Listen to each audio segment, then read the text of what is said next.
ఎవరో మోసం చేశారు, ఎవరో అన్యాయం చేశారు అని చెప్పి అనొచ్చు, కానీ ఆధారాలు లేవు.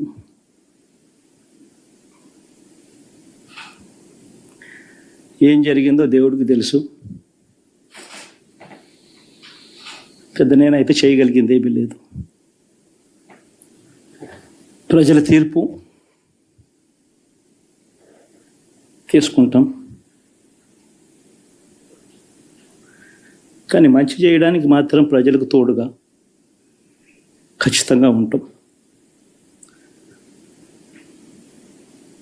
వాయిస్ ఆఫ్ ది వాయిస్లెస్ కింద ఈ పార్టీ తాను చేయాల్సిన పని తప్పకుండా చేస్తుంది. పేదవాడికి అండగా ఉండే కార్యక్రమంలో ఎప్పుడూ కూడా పేదవాడికి తోడుగా ఉంటూ గలం విప్పుతుంది, పేదవాడికి అండగా నిలుస్తుంది. పెద్ద పెద్ద వాళ్ళ కూటమి ఇది, ఢిల్లీలో సైతం శాసించే పరిస్థితుల్లో ఉన్న కూటమి ఇది. ఆ కూటమిలో ఉన్న బీజేపీకి, ఆ కూటమిలో ఉన్న చంద్రబాబు గారికి, ఆ కూటమిలో ఉన్న పవన్ కళ్యాణ్ గారికి, అందరికీ కూడా వాళ్ళ గొప్ప విజయానికి అభినందనలు.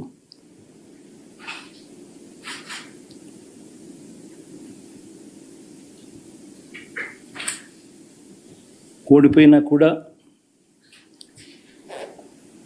నా ప్రతి కష్టంలో కూడా తోడుగా అండగా నిలబడిన నా ప్రతి నాయకుడికి, ప్రతి కార్యకర్తకు, ప్రతి వాలంటీర్కు, ప్రతి ఇంట్లో నుంచి వచ్చిన ప్రతి స్టార్ క్యాంపెయినర్గా నాకు తోడుగా నిలబడిన నా అక్క చెల్లెమ్మలకు, అన్నదమ్ములకు, మీ అందరికీ మనస్ఫూర్తిగా మీ అందరికీ కూడా కృతజ్ఞతలు తెలియజేస్తా ఉన్నాను.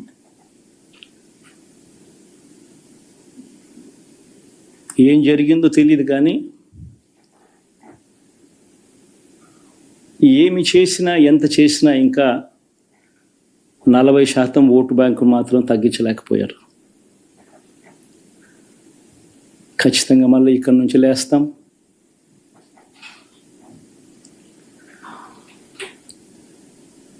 మళ్ళీ ఇక్కడి నుంచి గుండె ధైర్యంతో నిలబడి మళ్ళీ లేస్తాం. ప్రతిపక్షంలో ఉండడం కొత్త కాదు, పోరాటాలు చేయడం అంతకన్నా కొత్త కాదు. నా రాజకీయ జీవితం అంతా కూడా ప్రతిపక్షంలోనే గడిపా, ఈ 5 సంవత్సరాలు తప్ప. పోరాటాలే చేశా. రాజకీయ జీవితంలో ఎవడు చూడని కష్టాలు కూడా అనుభవించా.